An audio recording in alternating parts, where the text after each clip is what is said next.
2026 audits. And this we'll see later is for those cost report periods beginning in federal fiscal year 2024. So beginning from 10/1/23 through 9/30/24. And then obviously the year would be, or the end would be a year later. So welcome today. And, every February or March, sometimes it used to be March, we try to have one of our quarterly webinars focused on the S-10 audits, because that's what we're basically starting this time of the year, and they continue throughout the rest of the year. So we'll get started on the agenda. And I will mention that I did a pretty much complete revamp of the S-10 slides, so they should look quite a bit different. Not just the look, not just the background and everything, but the material should look quite a bit different from what we had last year around this time. And I mean, there's still going to be some slides that pop up that should look familiar, but there's a lot of new information that we really didn't get to that depth before, and now we're going to do it. So you'll notice just through the number of the slides, it seems like a lengthy slide deck. A lot of those are put in there for informational purposes only. We're just going to pretty quickly go through them just to highlight them. But I wanted to have the notes in there so that you can refer back to them and have some pretty good information. On that same note, I will say that from yesterday, after I sent the first slide deck out, there were a few changes I made throughout the slide deck, a couple corrections, a couple just adding more clarification. So again, I'll be sending this new set out at the end of the session as well. By the way, if you do have any questions throughout, feel free to type it into the chat area. I do have that on a separate screen, and I keep an eye on that from time to time so we can address the topic or the question when we're in that topic there. So we have just a quick agenda, and this, by the way, the agenda is even broken out a little bit more than the agenda you received. I've just added some more detail. So we'll go through a pretty quick overview and time frames discussion, talk about some of the lessons that have been learned from prior S-10 audits. Then we'll just briefly go through the initial requests that were sent out this year. They're a little bit different than the ones from the prior year. We'll spend quite a bit of time on the cost report templates for the S-10 data, the various columns, what they mean. The new topic I added here is claims terminology summary. I just threw that name out, but we're going to dig into some of the things that we've just really skipped over. Some of them are talked about in the cost reporting instructions, but I wanted to kind of make sure we're all on the same page with what some of these terms are really intended to mean. They might mean different things in different fields, but we're going to focus on that because I think it'll really help to drive home why some of the instructions are the way they are. Patient status codes we're going to spend quite a bit of time on because this is an issue that is it's really been ambiguous. Yet last year was the first year we had them, and nobody really knew exactly what CMS's intent was. I will mention we have had, as a MAC group, as all the MACs had a meeting, actually 2 meetings with CMS last week. One was just a smaller group meeting, and the other was basically every auditor was invited from every MAC to talk about S-10 stuff. And, we usually have a meeting similar to that at the beginning of the year, and occasionally some smaller group meetings throughout the year with CMS to get a feel for, what types of things they need us to look at. And we can correspond with them on what issues we're having and we're seeing. So the patient status codes came up. Another topic came up we'll address just briefly.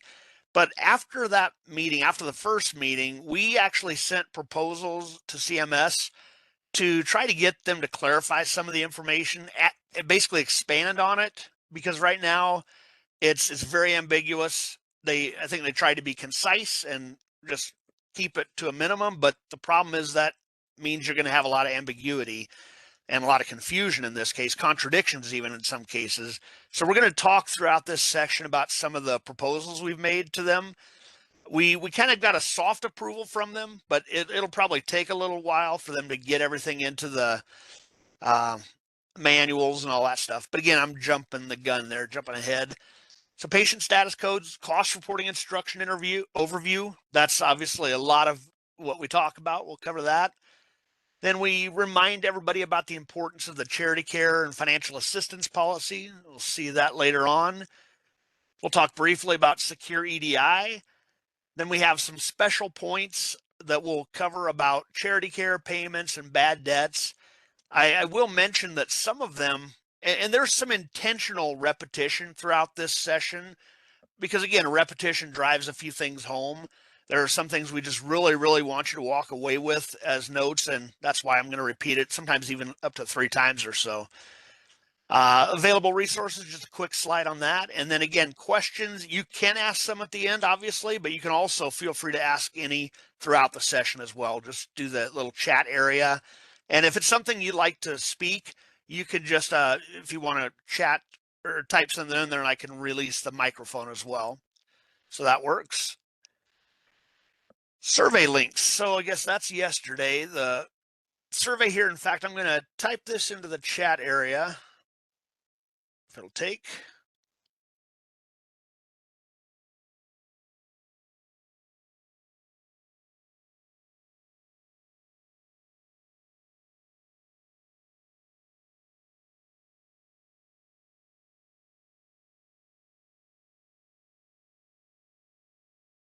Now, yeah, it's not letting me for some reason. Okay, well, I'll try to type that in later. I don't know why that keeps doing that. But in any case, let me try just copying it one more time.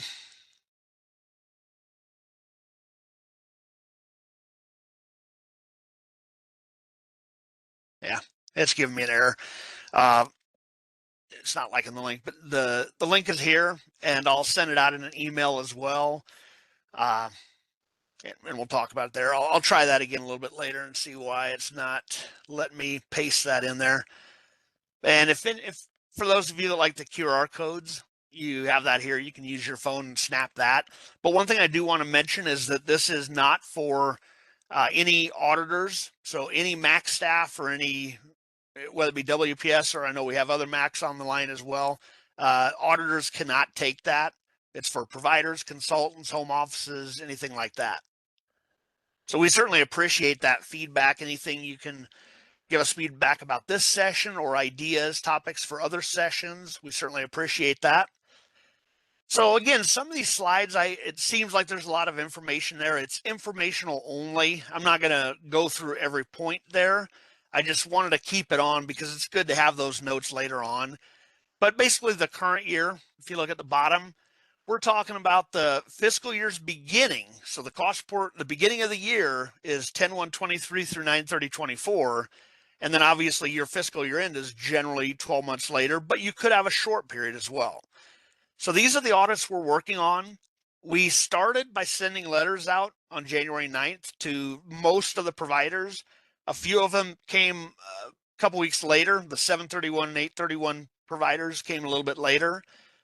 Of course, like always, these audits are due at the end of the year. And, our prediction is that CMS is going to continue on the path that they've had for a few years. By the way, this is one of the slides that changed. I think I updated it twice, so I gave it 2 extra years. So this data that we're auditing, it won't take effect for a couple of years because obviously we have to go through the year to audit it, and then CMS has to analyze the data. We predict that this will come up in the federal fiscal year 28 Federal Register, April or May of next year as the proposed.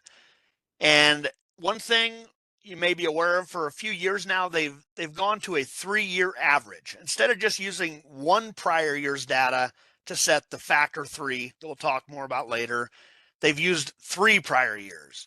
And it's just a rolling average to try to smooth out any extremes in the percentage. So we have that. The data that we did audit last year should show up in this Federal Register that's coming out here in a couple months. And again, we'll see if CMS plans on any change. We haven't heard of anything. Now, I did want to have this slide in here just to really talk about, from a very high level, what are we doing and why are we doing it? And it boils down to the fact that years ago, CMS took 75% of the traditional DISH payments, what are known as empirically justified DISH. They took 75% of that away from every hospital. So you're only getting 25% of your original dish on the cost report. That 75% of money that was pulled away every year is put into a pool, an uncompensated care payment pool, very similar to dish, but allocated a slightly different way. And the goal of the S-10 audits is to figure out what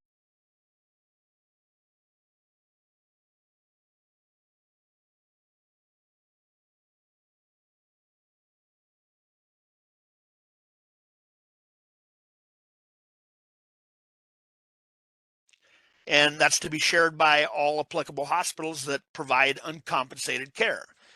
So for us in the audit, our goal is to try to find each provider's relative share of the national amount of uncompensated care cost. So there are two words there, or two phrases there that are important. Uncompensated care. What are we talking about there? What's the specific item items we're talking about? And then cost. That's an important word because we start with charge amounts and we even use deductibles, coinsurance, and copay. But what we want in the end is a cost figure, and I'll kind of say a cost proxy. And I'll explain that part a little bit later. It's not really exactly cost when it all is said and done. But we're looking at charity care. And I kind of lump together the uninsured discount with charity care, but they are two separate things. We'll explain that later. And then there's bad debt, total bad debt. By the way, that is an important piece to note. We're talking total here for both of these.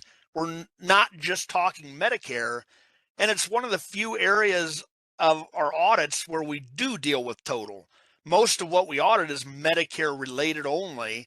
So we're looking at just Medicare patients for certain things. Medicare bad debts, but here it's total. So we talked about the time frames. Again, we're basically down to fiscal year ends 9/30/24 to 8/31/25 if you translate that. And again, assuming it's a standard 12-month period.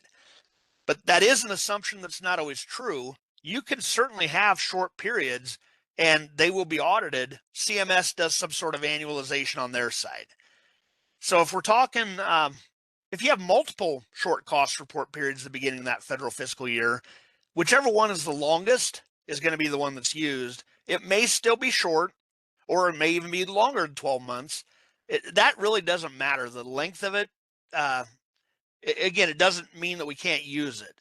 But CMS does want the best data they can get for periods beginning in that federal fiscal year. So they figure the longest probably gives you the best chance of getting a good average. Now, here's the other kind of caveat, I guess you could say. Even though we're only auditing one of them that began in that federal fiscal year, there's still that original cost report acceptance requirement that all of those years have the documentation. So they all have to have the Exhibit B and Exhibit C. Well, specifically Exhibit B to avoid rejection, but Exhibit C is the total bad debts. And again, they have to have that, but we're only going to audit the one that is the longest one. And the thing is, when you submit it, you may or may not even know what that next year is going to be anyways. So this is just one example, and we'll see it multiple times, where the cost report requirements, the cost report acceptance requirements don't always match up with the S-10 audit requirements. It would be great if they did. And there are a few examples of that we'll see in the next few slides here. But again, they just don't at this point. Hopefully they will at some point, but they don't right now. And this is one of the areas where they don't, and it's a frustrating area. So here we're just talking about what providers are impacted. How do you know if you're going to need to undergo an S-10 audit? And the requirement is currently for all IPPS or acute care hospitals that have reported dish on E-Part A line 34, any amount of dish. If it's zero, right off the bat, that cost report will not be audited unless it gets amended to add dish later on. But if it's never going to have dish, it's never going to be S-10 audited. And that can change again. You have new SSI ratios, new Medicaid days, things can change there certainly. The current requirement that was just reinforced by CMS on the 6th, last Friday, All MACs were in that meeting. Every auditor had the potential to be in that meeting. Sole community hospitals are included no matter what they're paid on, whether they're paid on the hospital specific payment or the federal payment. This has been a frustrating area for many of those sole community hospitals, obviously, but it's also been frustrating for MACs as well. We would certainly prefer not to have to audit something that is very unlikely to have an impact down the road to the rates. But at this point, that is the requirement. CMS is considering it, but they're, to their defense, and they've mentioned this in the Federal Register, just because a hospital is a sole community hospital that is paid on their hospital specific payment this year, in other words, that's higher than their federal payments, including DISH, that doesn't mean that can't change. It could change for a couple reasons. The first one is that the federal payments could increase, especially DISH, but all of them, and maybe they would fall above the hospital specific payment at that point. But the second reason is just SCH status itself can change. You could have a new hospital pop up, a new road that's built that shortens the mileage. A lot of those things could change there. And the other thing to remember is we're now in a 3-year average situation. So if, let's just say we did not audit SCHs that were paid on the hospital specific payment. So we go 3 years and we haven't audited them. And then all of a sudden in the 4th year or the 5th or even the 6th year, their status has changed. Well, now all of a sudden there's no data to calculate that payment rate. So, I mean, there is a reason. It's, you start balancing costs and benefits, and yeah, it seems like a lot of costs for relatively little benefit, but regardless, I'm going into this longer than I need to. The point has been made very clear from CMS. We must audit those sole community hospitals. The next few slides are just kind of all the background of that from the Federal Register, but I've summarized it pretty well there. We've informed them just how much of a strain that is. And they, again, they're looking into it, but nothing has been changed, certainly for this year. So that is what we have there. Oh, yeah, that's, oh, here's, well, just quickly the other thing. To summarize it, right here summarizes everything. This is the whole disconnect I was talking about between cost report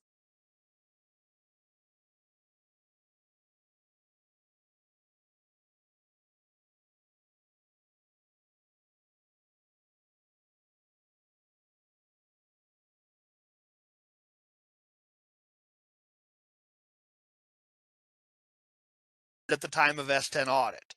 So again, just a disconnect there, but we would need the data later. It's the same data. Term providers are excluded. If you term any time throughout this year, we stop the audit at that point because, again, if you're not going to exist in future years as a Medicare provider, it doesn't make sense to use data and set a rate. There's no need for it at all.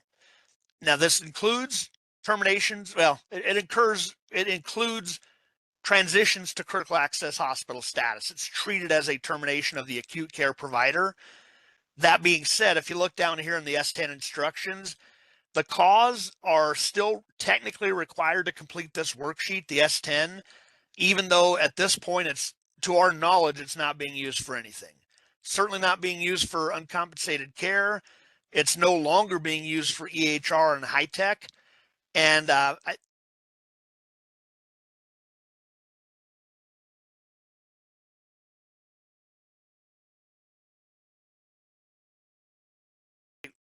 it's in the manual. You don't have to complete the templates, but you have to complete the worksheet S-10. So the other thing, again, if it's an amended cost report and now you all of a sudden have DISH eligibility, then that would qualify you for an S-10 audit as well, even though it's after the fact. It might even be after the year. So we have that. And this is just talking about what cost reporting instructions, and we're going to use the 10-1-22 and after. We've been on them. This will be the 2nd year. It'll be the 3rd year for your individual cost report that you're dealing with, but for S-10 audit purposes, it's the 2nd year. I'll just spend a little bit of time here. I know we've talked about it multiple times in the past, but this is really the background behind the calculation of uncompensated care. So that factor one that I was talking about is that pool of the 75% of the dish payments that were pulled away. That amount is updated each year because CMS has data for how much dish there was. So that's a set number that'll pop up in the Federal Register. UCP factor 2 is intended to be a reduction factor. So the idea is that as the number of uninsured patients decreases, so more people get insurance, then that reduction factor, it continues to become a larger reduction factor. Basically, it just, the pool reduces. The amount of money available for this other payment reduces. That being said, it's not always, we're seeing right now, the number of uninsured patients is on the rise. It's going the opposite way. So obviously that impacts the reduction factor in the opposite direction. So it fluctuates year to year, but we'll see what happens there. But if you multiply those two UCP, the factor 1 and factor 2 together, you get the pool amount of money that's available to pay out to hospitals through their UCP payment. And that's the national pool. Factor 3 is key for every individual hospital because that's your specific share of that national pool, that's $7.2 billion. And to get this factor 3, we audit the S-10 data and we look at everybody's cost of uncompensated care, including the charity care, uninsured discounts, and bad debts.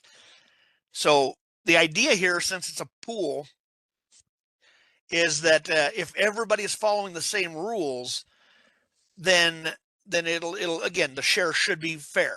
Now, obviously, there's a concern where if some rules are being applied one way here, obviously, if someone was looking at charge and allowing that versus someone allowing cost, that's a big issue because that shifts the factor 3, the money, so to speak. So we want to make sure everybody's on the same page, and that's largely what this type of training is about. Factor 1, so the start of factor 1 is, well, how much was paid out in dish each year, and then 75% of that amount is used for the actual factor 1. So that's what we're talking about there. Factor 2, just to give you the amounts, again, a lot of data for informational purposes, but the final amount, it was a 62.14% factor 2. So that's 2026. So if you multiply the two amounts together, that's where you get that 7.7. I might have misspoke, 7.2 earlier, 7.7. So factor 3 is what we're looking at. The prior year, you can see it was a 54.29% factor 2, much lower, almost, well, I guess 8% lower. And the payment available was 5.7 billion. So quite a bit of difference between last year. Much of it is due to this factor 2 change, the number of uninsured patients. Because obviously the more uninsured patients that are out there, it makes sense that providers should get more in a payment to kind of help cover that. That's the idea. So now we'll go through some of the lessons learned. Some of these I kept in from prior years just as informational only. But this is the second year that we're now going to be using the T18 template. You know, the first year was rough. It was back and forth with CMS. There was a reason they didn't want to use the T18 template yet, but the thing is that reason hasn't gone away anyways. The main reason here was that there's one of the fields on the old templates that is needed for the audits. And it's an important field for reasons we'll discuss in a bit. But after further discussion with CMS, they did allow the compromise last year to allow the new templates, because there's some benefit with the new template we'll see, but there's that one drawback. But they allowed the new templates with the addition, kind of an extra, you have to add it on, the transaction code. We needed to get that, and that's the key thing. And again, we'll see why that's so important in a bit and what happens if it's not there. Which, so again, this is the second year on those templates. We're going to spend quite a bit of time on them. And that leads us into the second piece, that when there are missing data elements, it causes trouble. And the trouble is that when we do our upfront analysis, before we start any detailed testing, any sampling, CMS really stresses that we do a very intensive upfront analysis to see if there's anything that's very obviously not allowed.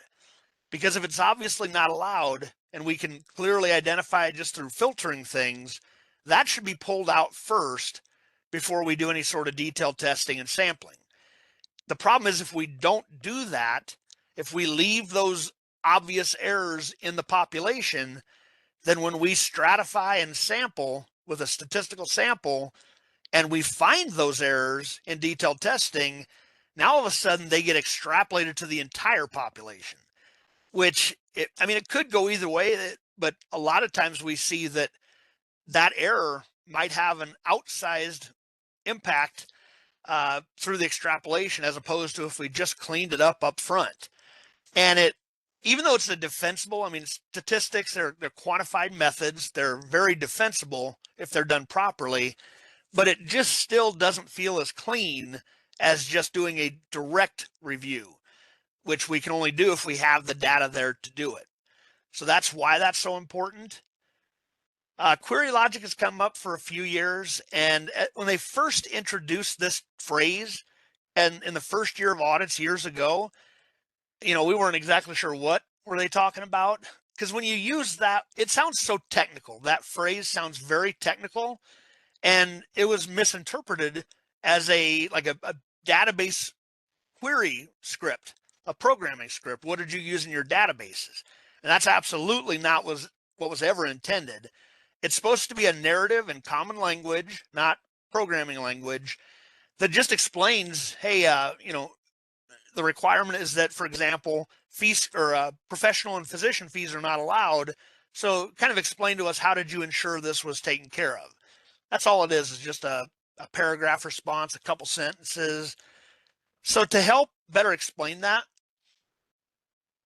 we had a work group, and one of our individuals here that still works on S-10, and a lot of other things, developed a query logic questionnaire as the starting point for a lot of this.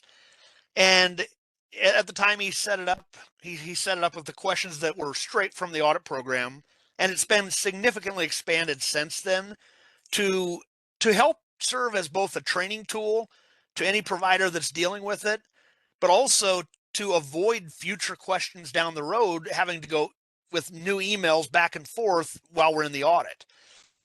It all boils down to ensuring that the auditor has a good understanding of how your system is working and what you did, and also so that the auditor has assurance that the provider understands what the requirements are. All of that is built into this query logic questionnaire, and we actually have expanded it again this year. Just a couple of questions, or actually, I think just one, related to the 25.01. I think I touched on two questions there, but they relate to 25.01. I think I made a couple cleanups as well. We'll go through this part later on. And that 25.01, that's S-10 line 25.01.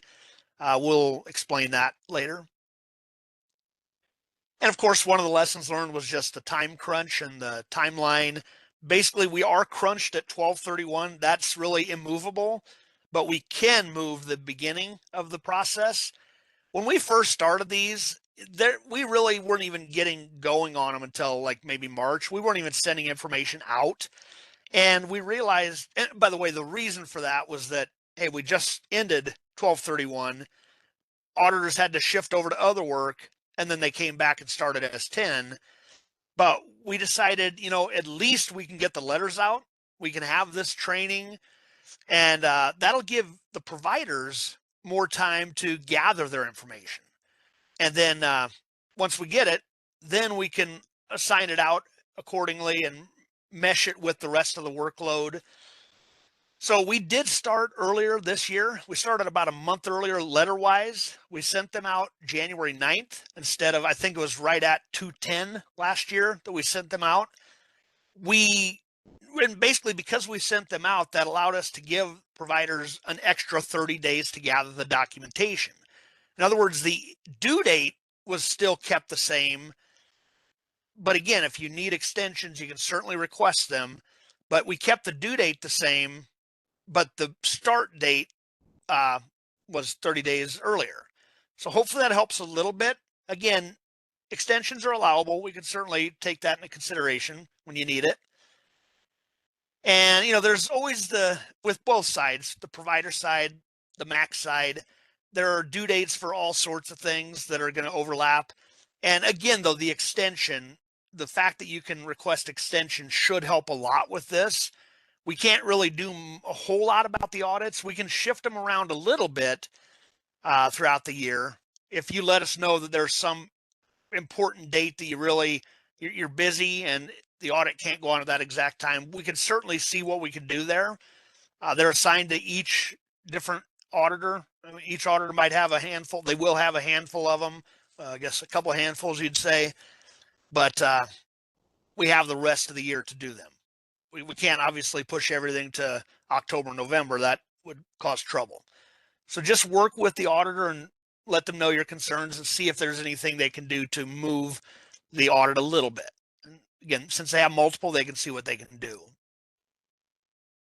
Here's the big thing, and this is a primary focus of CMS's. They reiterate it in virtually every meeting we have with them. They really don't want to see a whole lot of statistical extrapolation. And that's not saying they don't want us to review it and do the sample, but they don't like seeing a lot of errors extrapolated. They start to question, should we have found those errors before we even did the statistical sample? And that's what this upfront analysis is all about. If we get a clean listing that has all the data fields, for example, we can very quickly find out if you have the transaction code in there, and if you define your transaction codes to the auditor, we can very quickly tell, are there any contractual adjustments, for example, that are not allowed? And if you know what the contractual adjustment code is, if you've told the auditor that and they filter for their listing, and if they don't find any, then, again, that's a level of assurance. We're still going to do detailed testing, but at least we know it appears to be clean from the start. Now, obviously, if we find throughout a detailed testing of a sample that code, that one claim really did have a contractual adjustment code, then that's a bigger concern because we couldn't clean it up early on. So now it's got to be extrapolated. But again, if we have a good listing and if we have a good response to the query logic questionnaire, then auditors can do that upfront analysis and hopefully minimize, if not avoid, statistical extrapolations. Some of the things that were brought up, and some of this was, I know years ago, I think there was a meeting with at least some provider groups and CMS.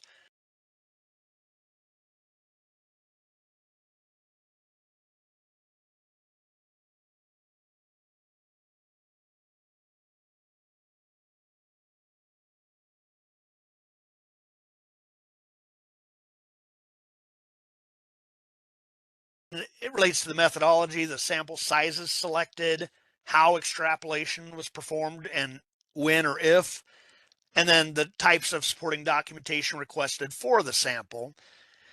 So CMS did decline to mandate any specific method because every MAC might have their own system. Some have off the shelf statistical sampling software. Some we've actually built ours internally, and again, it's across the board. So they didn't want to mandate everybody use one tool for that, and even the same methodology. There are different types of methodologies that can be used. We don't need to go into sampling theory, but the point is that still may be inconsistent. We try to, by the way, I'm going to jump to the bottom. We do have very regular all MAC meetings.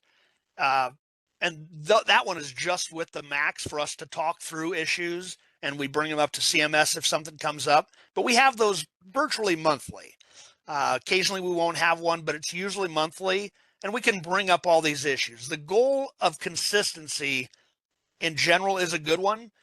Sampling, again, the method, the tools aren't necessarily going to be the same, but we try to get as close as we can to consistent there. Now, communication breakdowns, that could be on both sides. You know, if we don't know what contact we're supposed to talk to, email, then that's obviously a concern. And of course, the provider side, I'm sure you want to know what contacts to deal with on our side as well. One of the things that comes up is, again, we do have, you know, a little under 500 of these every year to do in a fairly crunch time. We have a lot of auditors that are involved with it. And I know some of the larger provider chains have asked if maybe one or two auditors could handle their entire chain. And sometimes if it's a small chain, maybe that's possible. But when we get all those types of requests, and with the limited time and the limited, I guess, bandwidth, if you will, some of that coordination is difficult. So again, we try to do as much as we can. I know, for example, there have been some group entrance conferences or exit conferences in some cases, but we try to do as much coordination as we can. But there's a limit to what we can do just by the logistics of it, really. Insufficient time to review or respond to adjustments. We try to shoot for at least 2 weeks to give you that time to review them if you have any concerns with them. So certainly you can work with your auditor on that. And then obviously education and training opportunities. We do this big S-10 webinar every year around this time, but we also, S-10 is a perennial topic in every webinar we have. It's at the very beginning. I throw out a little update. So we try to update our website, which, by the way, I thought it was supposed to be updated yesterday, but it was not. We have some new articles going out. It absolutely should be updated by the end of the day. And I'm going to talk about what those articles are about in the S-10 section. So the initial request letters, again, the vast majority of our population at WPS, we sent those out January 9th with a due date of approximately 2 months later on the 10th. Now, there were the 731 and 831 providers that some of them hadn't even come in yet. We sent those out on January 28th with the information due 4/15. So when we get those in, by the way, the difference in the letter now, let me see if I've got that up here. Get the other one. We have, where is it? I'm going to show you the letter just to show you that it's different than it has been in the past. And I've blocked out the actual contacts, but everybody got basically the same letter. And, it gives you some updates on what we're doing, why we're doing it, what templates need to be used. It talks about the transaction code. Let me zoom in a bit. Talks about the transaction code that's needed, the due date, some guidance, but then down here, this is kind of the new part that we've never done before. We very clearly give you a kind of an audit coordinator contact to send the information to. And we have about a dozen of them. It's not all the S-10 auditors, but about a dozen auditors we selected as coordinators. And the goal is so that right off the bat, when you get the letter, you know who to contact. First of all, to get the email portal opened up for you so that you have somebody you can send the S-10 documentation to. And then also, if you have any extension requests or initial questions on the S-10, you can send it to them. If they need to escalate the question, they can do that. They can certainly send it up to me or the reviewers or anything like that. But initially, please use this contact. And yeah, that's all there is. By the way, again, there are only 12 out of the total S-10 auditors that we are going to have. So it's very likely that your contact, the actual auditor that's going to do your S-10, will change once they begin. But we set these up as initial coordinators just to get the ball rolling to make it easier for you. So that's what we have there.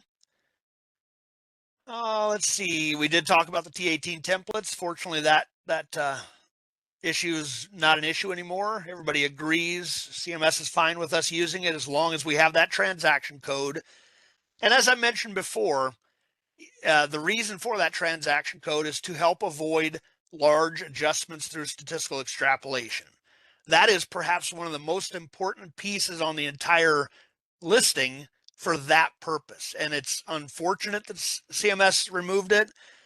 They have agreed that it does need to be added back in. And the next time they update the template formally, they'll be doing so.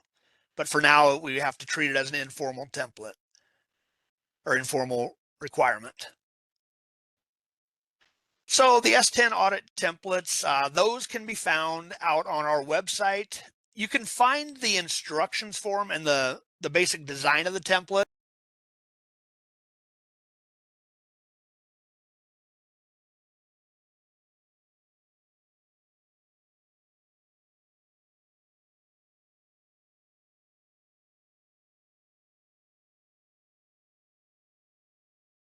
Same columns.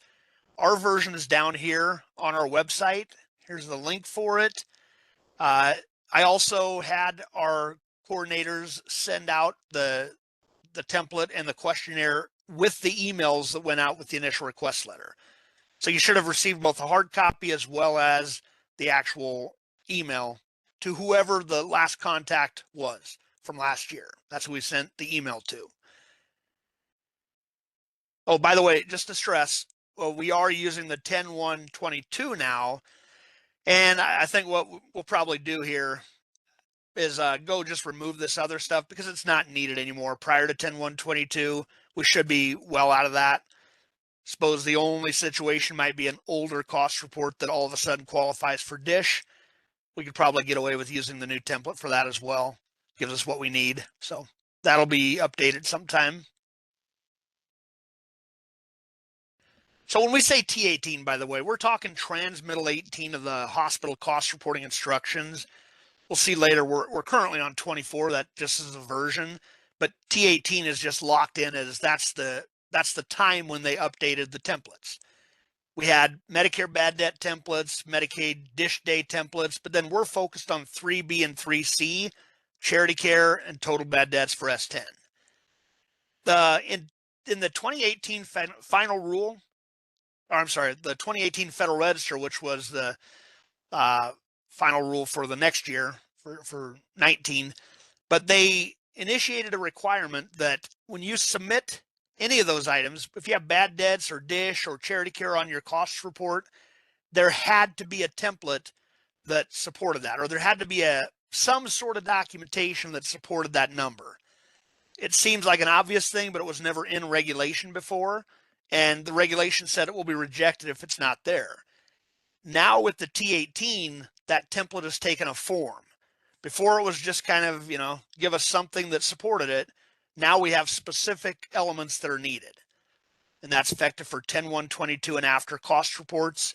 We're in the second year of auditing those types of cost reports. Now I have screenshots here just so you get a picture of it, but later on we're going to see this screenshot again and go through each column in detail to really drive home the importance of some of these things. There are instructions in the manual as well, but I think when I explain the purpose kind of right here, I think it might drive it home even further. I've done it to a little bit of an extent in prior courses, but I'm going to really hit this hard today just because of some of the issues we've found over the years, or over last year, I should say. Bad debt looks very similar, but there are some differences. A big difference in the templates, the old ones a couple years ago versus now, they removed some of those kind of, I guess you could say sensitive types of things, but also they were really irrelevant. We didn't necessarily need them for the audit.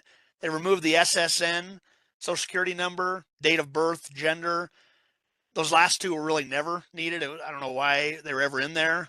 Social Security number at least was used to help check for duplicates and for other things, but now we have a patient identification number that's an internal one from your own systems to avoid the PII, personally identifiable information, and PHI if you want to use that phrase. Service indicator was removed from charity, but it was left in the bad debt, and that's just, as an inpatient or outpatient. That wasn't all that critical. Just one more way to sample things, stratify them. Now, the big one that was actually removed kind of informally even before Transmittal 18 was this revenue code. That was the one in the first few years of S-10 audits that caused probably the biggest problem for everybody because it created gigantic Excel spreadsheets.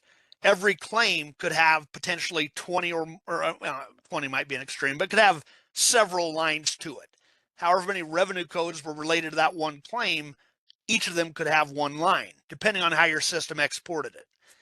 So the whole reason for having revenue code, it did serve a purpose, but it caused more trouble than it was worth. The purpose was for us, again, that upfront analysis, that we could actually make sure that there were no professional or physician fees included just by looking at the revenue code, because those are not allowed for S-10 for charity care. They're just not allowed.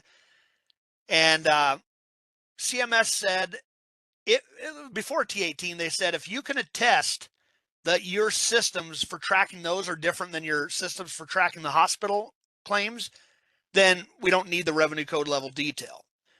It's been completely removed from Transmittal 18, with the caveat that, again, since it's gone, at least up front, we're kind of relying on providers to make sure they have excluded the physician and professional information, because that's not allowed no matter what. And we want to get assurance about your control for that. And again, if you have a separate system, hey, that's great.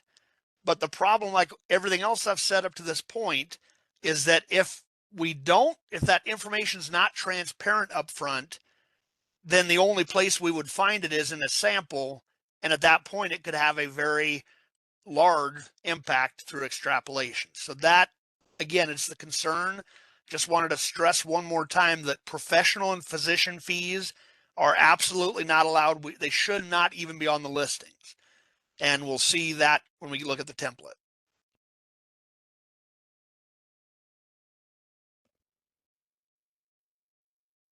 Talked about the payment transaction code. We've covered that quite a bit. Column T was changed. It used to be labeled non-covered charges for Medicaid days exceeding length of stay limits. Now it's been replaced with a title called Charity Care Non-Covered Charges. And this all relates to the addition of that line 25.01.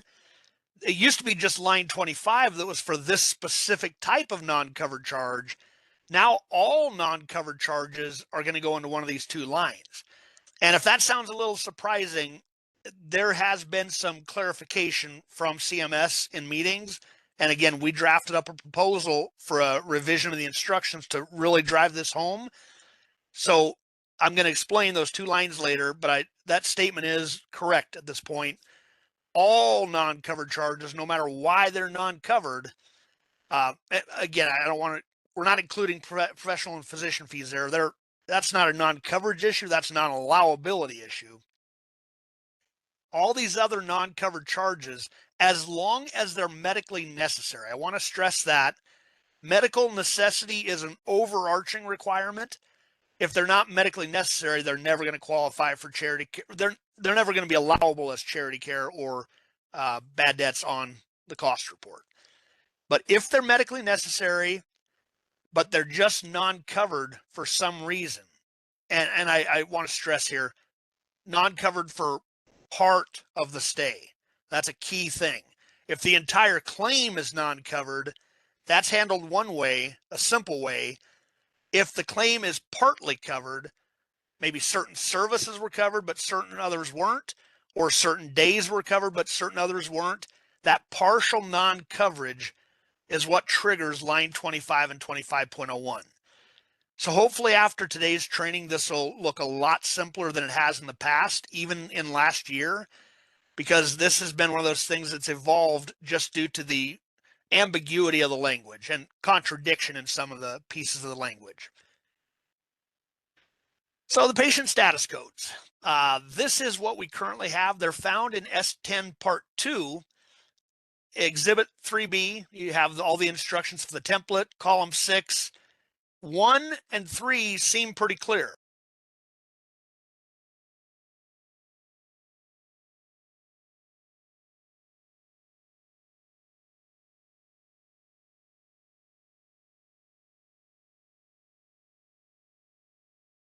And it gives you some reasons why they might not be covered. The problem is the ambiguity here is that this really should have said, and now we're finding this out and we're drafting a proposal. Number 1 is for when they were entirely uninsured. There was no coverage for anything in that claim, any day, any service, nothing. And 3 is when they're entirely insured, everything on that claim was covered. There's no partial coverage.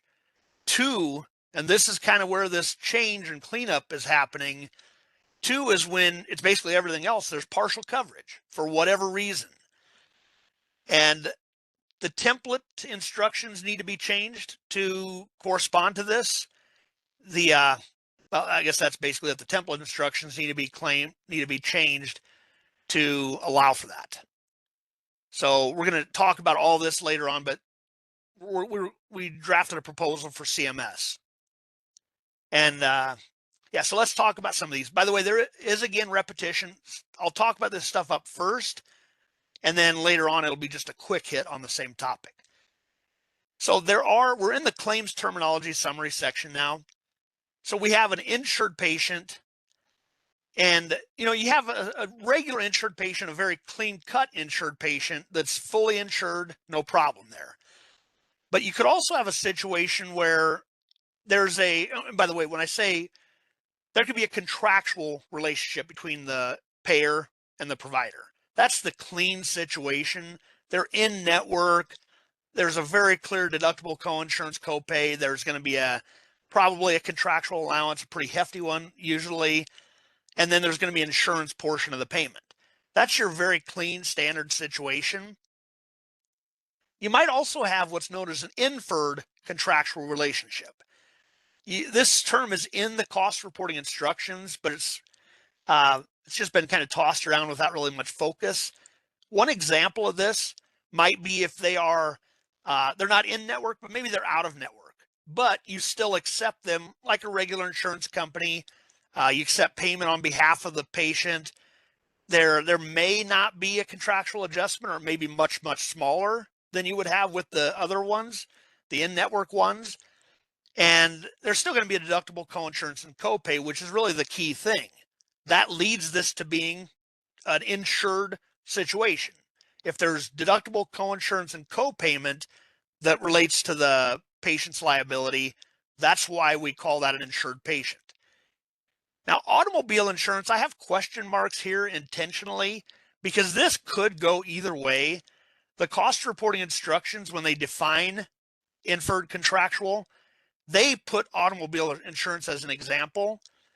That's under the assumption that the hospital and the insurance company are going to work together on behalf of the patient.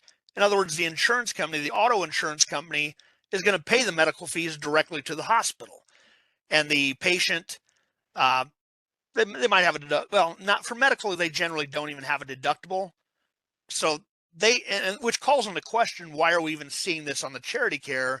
If there's no remaining patient liability, there's not a charity care or bad debt.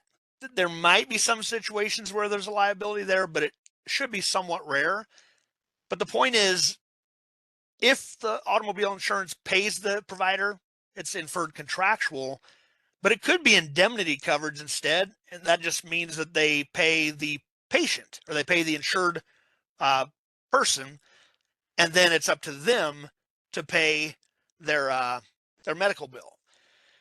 So what you might have there, if we're seeing this, and this is why I kind of call into questions how it was defined in the instructions, if we are seeing quite a few of these patient liabilities left, that almost leads me to believe it's an indemnity situation where the automobile insurance paid the patient and the patient did not pay all that money to the hospital. Again, there might be other things, but that could be something coming up. Workman's comp is a pretty clear inferred contractual. It's usually a statutory type situation. There's statutory fee schedules. There's also generally a limit on balance billing, and the rest is essentially a contractual adjustment. Even if the term's not used, it's a statutory contractual adjustment, essentially. So it's an inferred contractual, but the big thing here, the big question is, why is there any remaining patient liability? If that patient got injured on the job and their job and their insurance was supposed to cover their medical bill, there shouldn't be anything left for the patient liability to begin with. So this we kind of consider a red flag, but just like any red flags, it doesn't mean it's an immediate disallowance. We give you the chance to explain it and see why it's allowed. So if we take a look at the kind of how the payments go, we start off with total charge, and this is key to understanding the template. We start with the total charge that's billed for the services for that claim. For an insured patient, it's reduced immediately by a negotiated contractual allowance that differs for different groups of insurance, differs across time, differs across regions of the country. A very, very broad average, we're talking 50 to 75 or 50 to 70% wiped away immediately through a negotiated contractual allowance. And again, different provider groups have different things. It could change. It's a very broad average. So that is never allowed as charity care. That's very clearly disallowed. It's not even a patient liability at all. It's been wiped away immediately. Nobody is responsible for that amount. And then the insurance portion, they pay. Obviously, that's their responsibility. That's not patient responsibility. So you're left with patient liability, which is what we're trying to focus on. For insured patients, this should come up in the form of deductible, coinsurance, and copay, any of those terms. But I do want to stress there, I'm talking for fully insured patients, fully covered claims. This is all we're focusing on. If it's partial covered, we'll still focus on this for the covered part of the claim, but the rest of the claim, we're going to talk about charges. That's all that's left. So we'll get to that part in just a bit.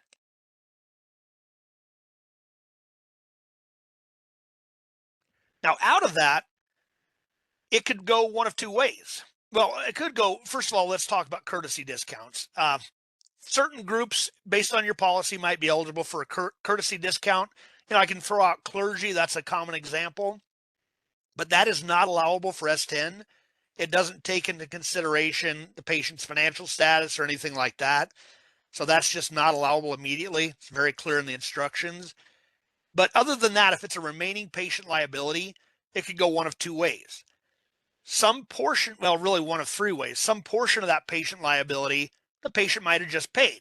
And hey, that's good. There's nothing to go. You're compensated basically for that portion. Some of it you may have approved for charity care based on your policy. And at that point, you're essentially waiving that patient's liability as well, but it's because of their financial status. You've reviewed it. And that's allowable as long as it meets all the criteria. That's line 20. Any remaining liability that they didn't pay, didn't get wiped off as charity care allowance, that likely is going to become bad debt, which flows to line 26 eventually. If it's Medicare that they're insured through, you're most likely going to be reporting that as a Medicare bad debt instead, and you'll get reimbursement for that. Now, it flows back to line 26, but only the portion of that Medicare bad debt that you didn't get reimbursed for, the 35% portion that's reduced, that's what's going to impact what's allowed on S-10 overall. Line 26 is the grand total at the start, but then it gets whittled down to what's really, truly non-reimbursed cost. Now, I threw this word in here. This is not a phrase you'll see anywhere. I just made it up. In fact, I just changed it yesterday, but it draws out a point. I call these technically insured patients because they don't have a contractual or inferred contractual relationship between the provider and insurance. Maybe it's an out-of-network where the insurance pays directly to the patient. Again, indemnity. Well, that'd be the automobile. That'd be a liability type thing. But the point is the insurance company pays the patient, but then the patient is responsible to pay the hospital, the provider. The problem with this is that, yeah, you can see insurance. They can show you all the insurance cards in the world. You have all the names in the world, but there's still no coinsurance, deductible, and copay because it wasn't accepted as your formal type of insurance. You're getting payment from the patient. So what we're left with there is a charge-based amount again. No deductible, coinsurance, and copay. It's charge-based, which is handled completely differently. And you can see it down here. We still start with the same total charge, Now, there's no negotiated contractual allowance formally because, again, there's not really a recognition of that insurance company. There's no relationship there. I do want to mention, though, where do I have that? I should have put this up right underneath of it. There may be there often is a self-pay or uninsured discount, which in a way kind of takes the place of the contractual allowance. It's almost kind of I don't want to call it a contractual allowance, but it's an agreed upon allowance for that patient. The big difference here is this can be allowed as, well, on the charity care line, let's put it, as long as it's in your policy. The insurance contractual allowance never could, but the self-pay uninsured discount can be allowed if it's in your policy. Again, there's no insurance portion of the payment to the hospital, at least. So from the hospital's perspective, the remainder of that charge that's left is patient liability, but it's not deductible copay or coinsurance. It's residual charge. And just like before, the patient may pay some, and that's fine. We don't need to see it anywhere. There may be some that's allowed as charity care, even above and beyond what you allow them as self-insured and uninsured discount. There might be charity care, and that's a second thing that can go on line 20. This can go on line 22, 20 also. And then again, you might have a remainder left as bad debt. So here's where we start to our important rule about the cost to charge ratio.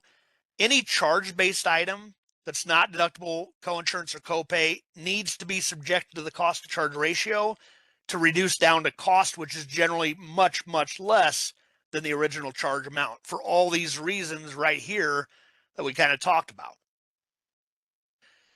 And we're reimbursing them based on cost. That's the cost we need to see for that factor 3. So we have to do this reduction. Let's go to the next slide. This is just informational. We're going to see this a little bit later on, but these are the different types of claim scenarios you might see. The question is, where do we put it? Which column do we put it on, and possibly line? Just a reminder, none of them can be professional or physician services. They must be medically necessary services, and they must have started from a patient liability. The patient liability might be waived due to the charity care or uninsured discount. That's allowable. Or there might still be a remaining patient liability that's just not being addressed by the patient, and that's a bad debt.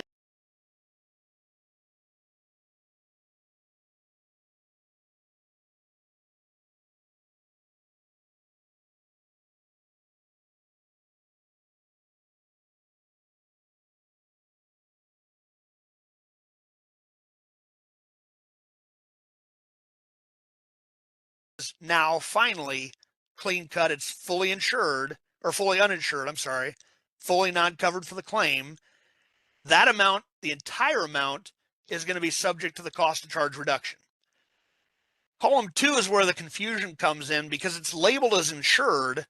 So we would kind of assume that's going to be a deductible, coinsurance, copay amount, but there's going to be a portion of line 20, column 2 for partially covered claims. That portion that's non-covered is a charge item that goes in line 20, column 2, along with all the deductibles and coinsurance from all the covered things throughout the year. So we have a mixed item in line 20, column 2. By default, that column would not be subject to the cost of charge reduction. And let me take a tangent, go on a tangent here to explain that. The reason deductible, coinsurance, and copay is not subject to the cost of charge ratio is that it's already been severely reduced anyways. We talked about before how you have a contractual adjustment that reduced it potentially up by 70%.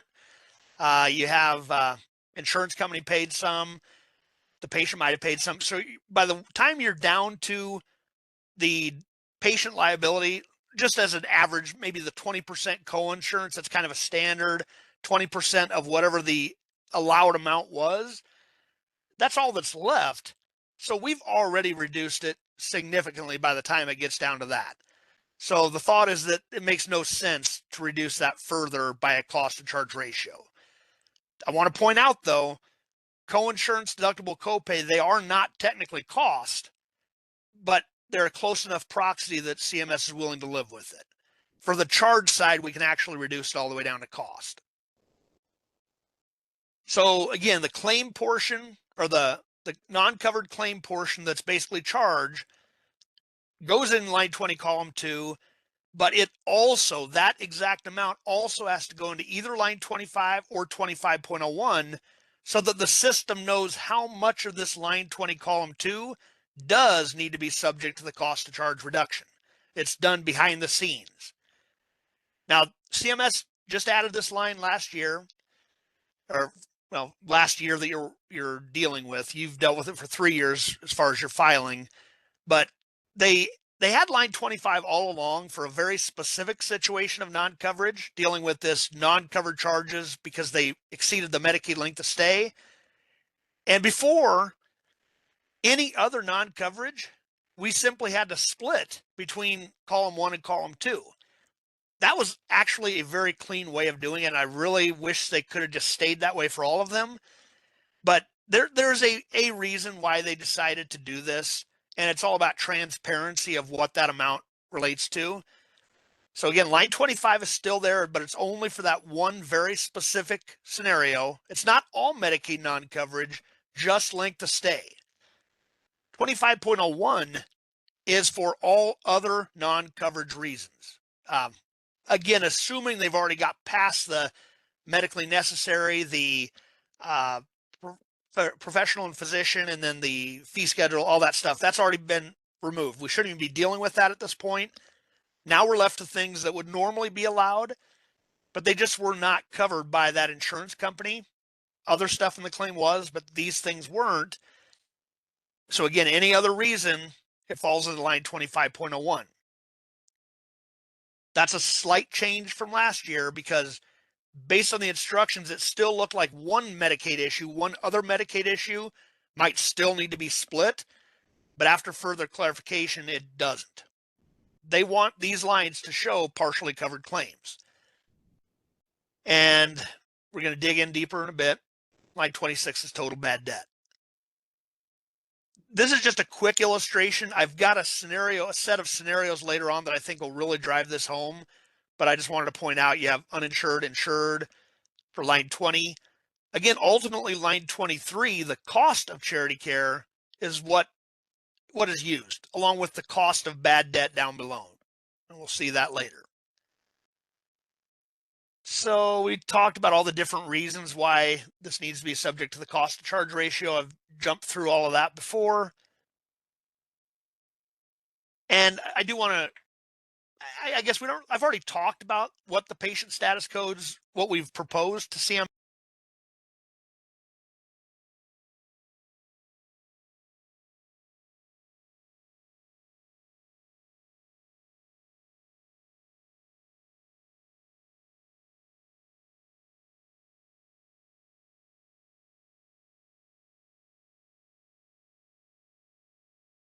Actual relationship, because that's not treated as insured. It's treated as uninsured. It's a charge item. And then we talk about what line it goes to. Line 20, column 1, uninsured. So for the entire stay, that's the other thing we added. And we're hoping gets approved as it is or with just slight tweaks. So fully uninsured. Column 3 is the exact opposite. Fully insured for the entirety of the stay. They may have an inferred contractual relationship. That's fine because there's deductible, coinsurance, and copayment. That all goes to line 20, column 2.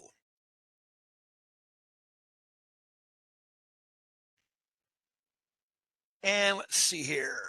The 2, so I skipped over 2 intentionally because that's the most complicated one. They were insured, at least partially, but not fully covered. So if they had insurance coverage and only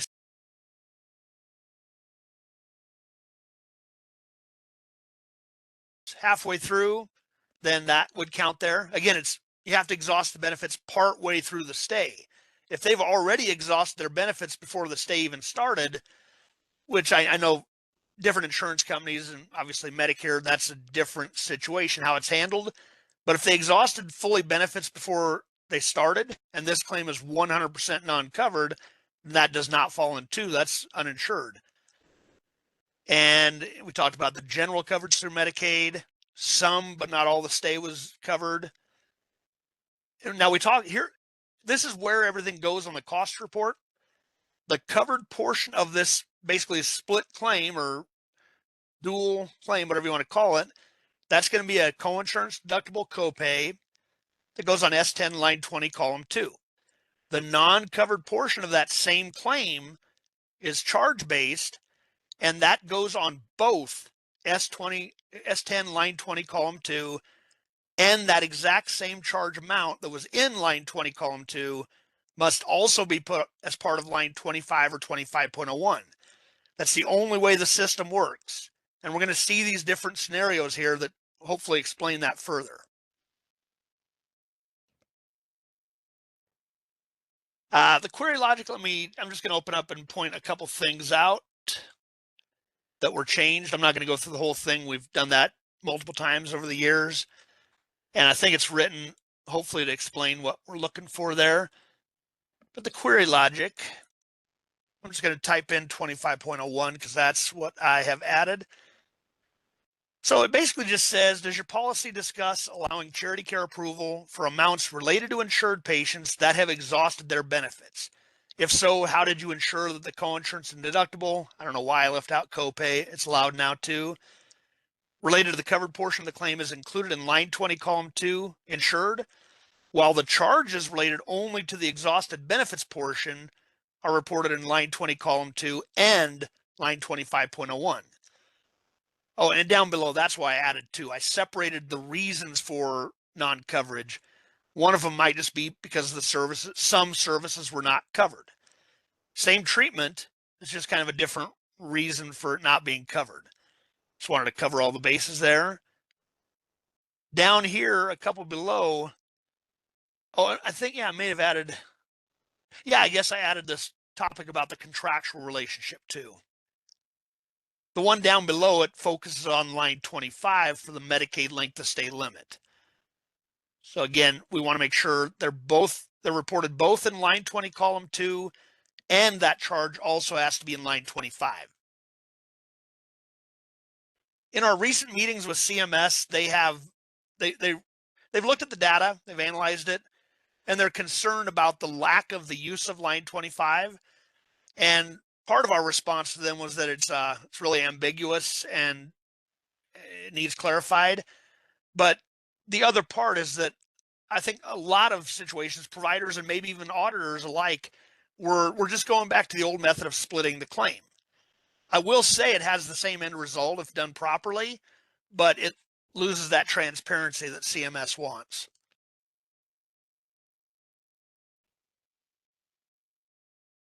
So we're going to look at the templates in detail now. I'm going to spend a little bit of time here, and then we're going to come back to some of that other stuff. I'm going to focus on the charity care template because the logic behind it is virtually the same for the bad debt. A couple things are switched around, and I'll show you why.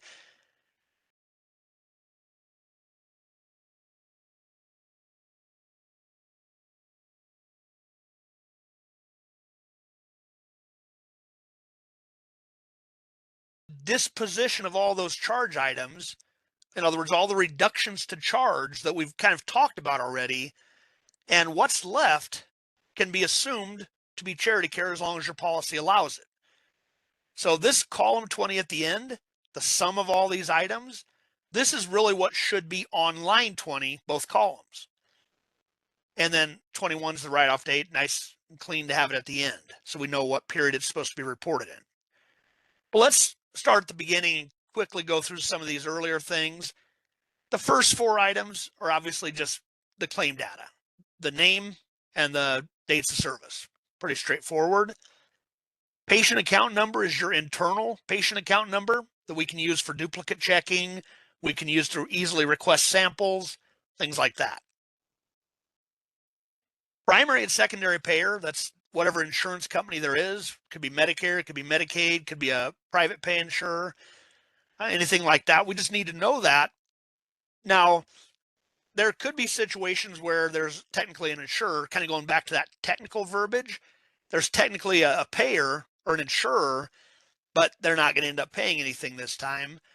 So that might be a situation why there's no third-party payments. There might be a payer, there might not be a third-party payment.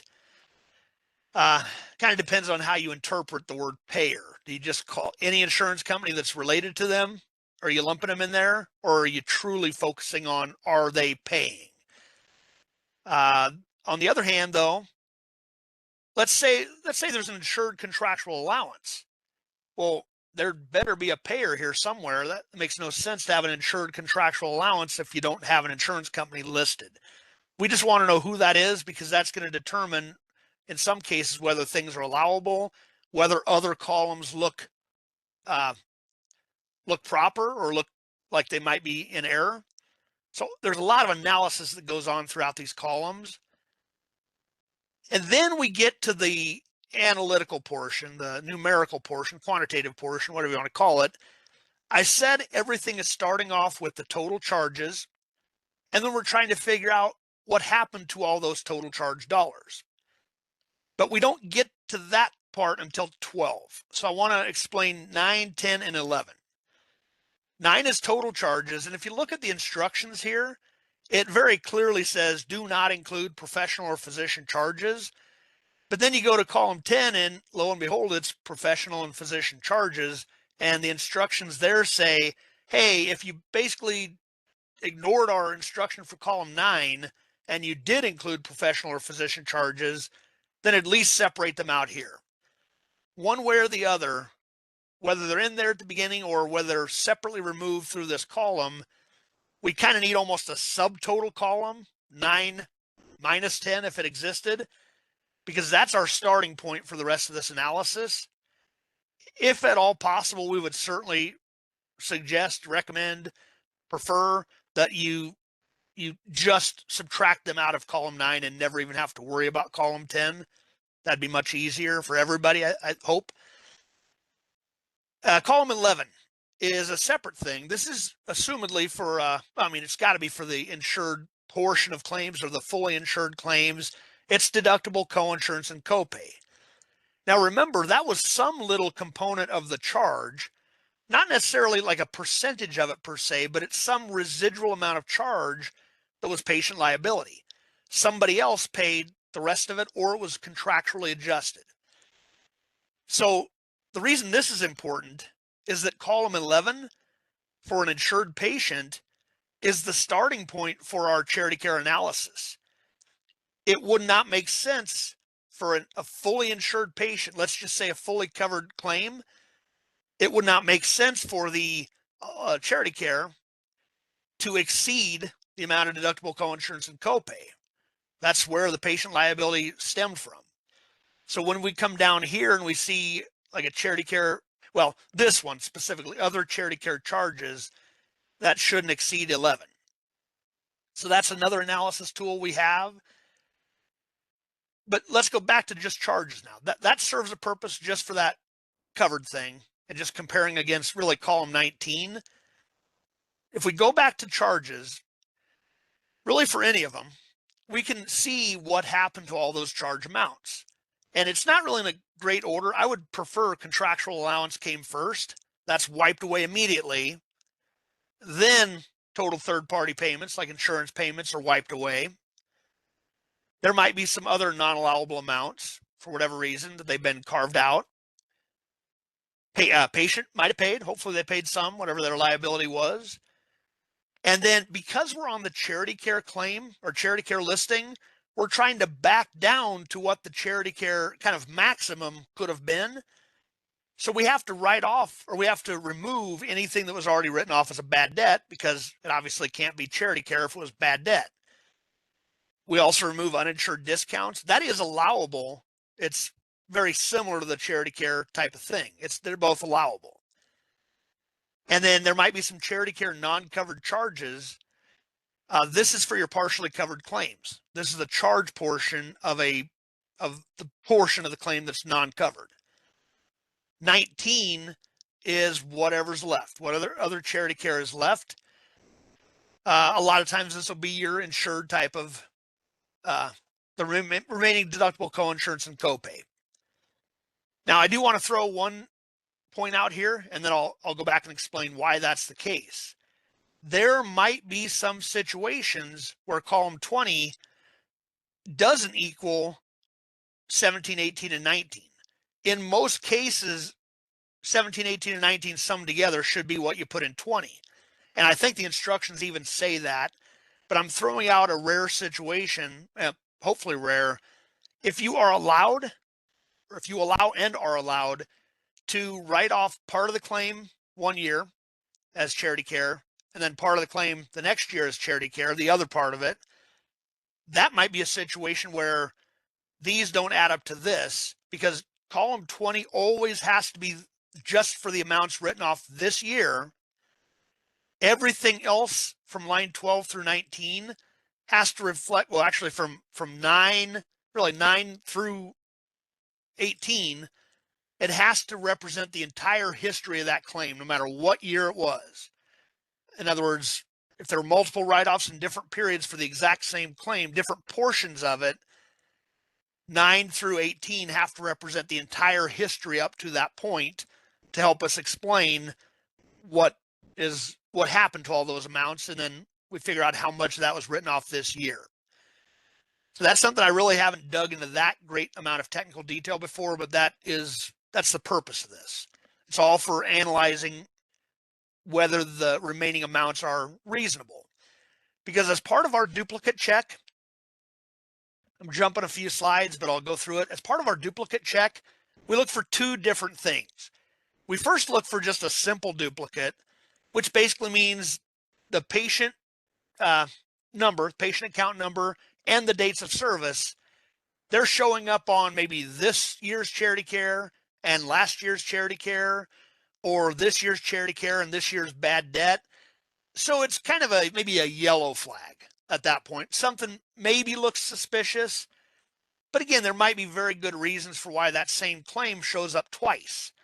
For example, part of it was written off as charity care, part of it was written off as bad debt. That's a perfect explanation, as long as the total amounts written off make sense and they don't exceed patient liability. You might even have, I mean, it'd be somewhat odd to have, oh, no. If you're looking at current year charity care and prior year charity care, again, that's the somewhat rare situation, but it could theoretically exist. You gave them a little bit of charity care last year, and now you've decided to increase it. Your policy is more lenient or whatever. Now a little bit more is written off this year because it hasn't already been written off as bad debt. So that's the first duplicate. It's just a simple duplicate, looking for instances that might be actual duplicates. What we call a complex duplicate, we have a tool that was developed internally that takes a look at the history of these claims on any of these listings, takes a look at all the charges for that same claim, all these other amounts, sums them up or maxes them depending on the situation, and basically makes sure that for that claim, whatever the residual patient liability was, any bad debt, charity care, or anything like that write-off doesn't exceed the maximum amount of patient liability that's even left for the claim, because that would obviously not make sense. That is a true duplicate at that point. And then we'd ask questions, what happened here? So that's what goes on here, and that's why this template is so important. But again, the transaction code, I think somebody had it was directly to me, a question about where is the transaction code on this T18 template. And that's the underlying problem that started the issue last year. It's not on here. So if you're using this template, or if you're building your own, just, hey, add it in. But if you're using this template or our template, go ahead and add a column in there. We will actually do the same, and I need to get that out because I think I have to publish this questionnaire anyways to the website. So I'll get the template updated, and I'll put that in there with some sort of indication that it was added by us, not CMS, and then I'll put an explanation for it. So that's a lot of the template. Hopefully that drove home some of the purposes of those columns. Now, bad debt, most of it's the same, but there's one reversal.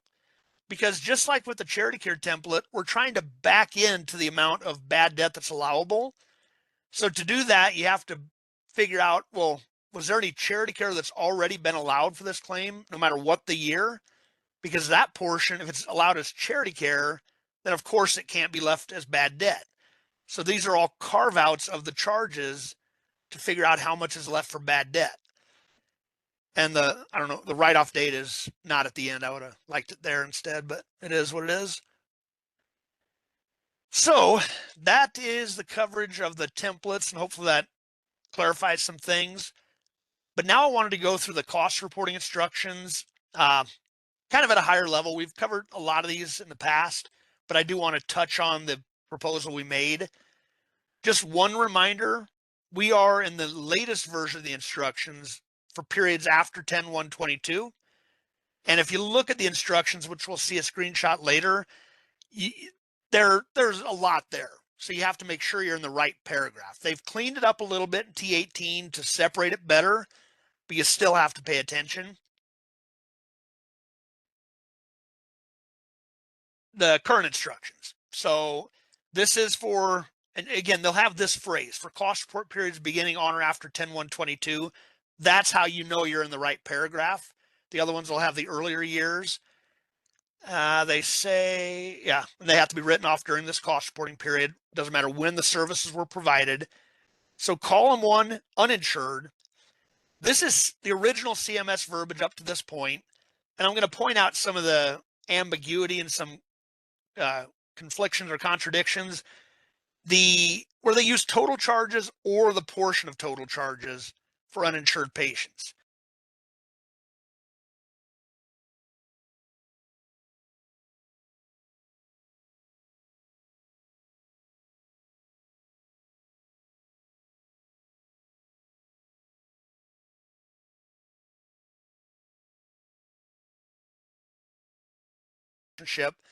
Therefore, again, it's not an insured type patient, it's charge based.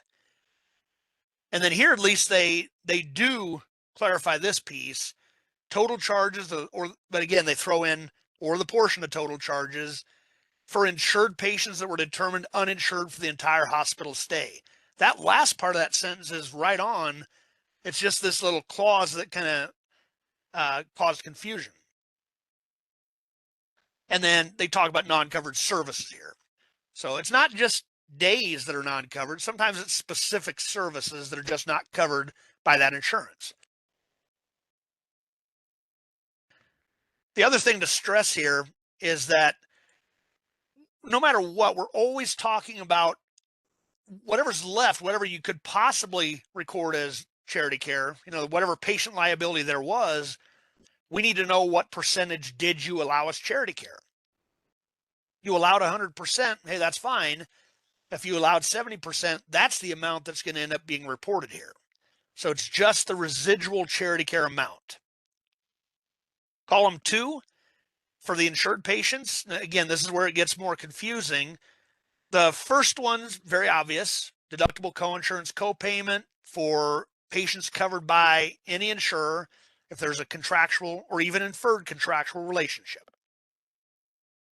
Then they throw in the non-covered charges for days exceeding the length of stay limit for the Medicaid patients. By the way, I want to stress this, if such inclusion is specified in the hospital's charity care policy. You're going to see that phrase multiple times throughout the instructions, and we'll touch on that toward the very end. That goes also on line 25. It goes on line 20, column 2, but that charge amount also has to go on line 25. And then down here's the new piece. And here's, again, that whole charges or the portion of charges kind of causes confusion here, but it's a charge amount other than deductible coinsurance and copayment, because those don't need to go in 25.01. Those are just only in column 2, line 20. They're fine there. But the charge amounts other than those insured pieces that represent the insured patient's liability, in other words, whatever's left after deductible coinsurance and copayment, whatever charge amount is left for them to pay, here they're focusing on medically necessary. And they just remind you that, hey, these amounts need to be subjected to the CCR, and they need to be included on line 25.01 to do that. And they throw in the part about, hey, it might still be a contractual or inferred contractual, but again, we're focused on the non-covered portion of that claim, of that otherwise partially covered claim. Then it defines line 25 and line 25.01. So, overall, once you know the intent, you can kind of derive it from this verbiage. But if you're struggling to get the intent, those extra clauses and that ambiguity throws you off. It threw us off even last year because of some of the verbiage. I think it was in column 1. Let's see here. Yeah, right here. This piece in column 1 is what caused confusion, leading us to believe that there's one remaining type of claim that needs to be split between the two columns. Charges for non-covered services provided to patients eligible for Medicaid. So it almost looked like they were saying, hey, if it's Medicaid, except for that whole length of stay deal, but if it's Medicaid and something's non-covered, then hey, put that non-covered portion in column 1. If you just read that, it kind of looks like that. But the intent here was, again, this is the non-covered portion of an otherwise covered claim. And the verbiage was never there. And that's our proposal, added this verbiage to make it abundantly clear. Column 1 is only for fully non-covered. Column 2, it'll have some fully covered deductibles, coinsurance, and it'll also have some partially covered claims, which are charged. So that's what we have here. I have the proposed instructions. You can see there's a lot of extra verbiage. I don't know if they'll keep the bolding and highlighting. I think it calls it out that's important. But that's going to be on our website. And then at some point, hopefully CMS adopts this in their formal instructions. But this was basically the intent.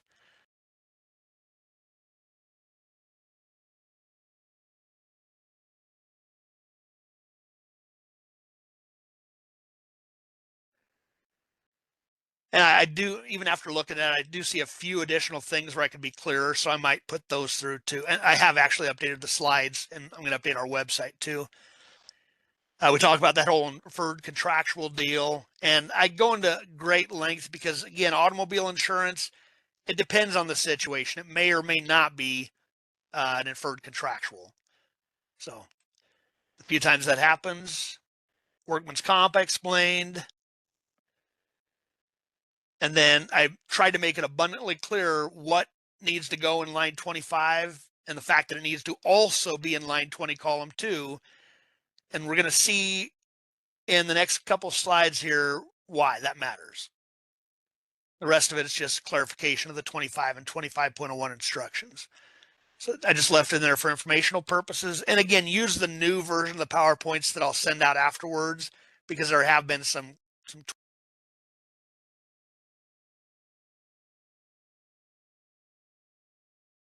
10 instructions. That's what we're focused on right now. That's the hospital complex plus all the subunits. Part 2 is only the hospital itself. You do not need to do a template for part 2. You do need to fill it out, though. We don't know. CMS is just using it as data right now. I think at some point they'd really like to move to just reviewing part 2, just using that data for the uncompensated care. The couple times they've tried to propose it, it's been pushed back and shot down. So we'll see what happens. But for right now, all of our audits are focused on just part 1. The templates are just part 1. You need to have data in part 2, and it'll give you an edit there, but it'll also give you or the auditor an edit. And when I say you, I'm talking to the provider community, but also the auditors. It will give you an edit if we adjust part 1 below part 2, because it absolutely makes no sense for part 1, which is the entire hospital complex. Any of those lines cannot be below part 2, which is just the hospital. It has to be equal to or greater than just the hospital itself. I have a couple questions here. Let's see. Can we send the updated information when we receive from CMS? Yeah, we certainly can. In fact, if they tweak any of our verbiage in the proposal, we'll put it on the website, at least until it's formally in the cost reporting instructions. But yeah, if there are any updates to it, we can certainly let everybody know about that as well. And are there plans or steps or how can we review S-10 and what's the difference between limited and full in the review? So, I can speak a little bit to that. We can't, of course, as auditors, as MAC contractors, we can't give away any sort of threshold or anything like that.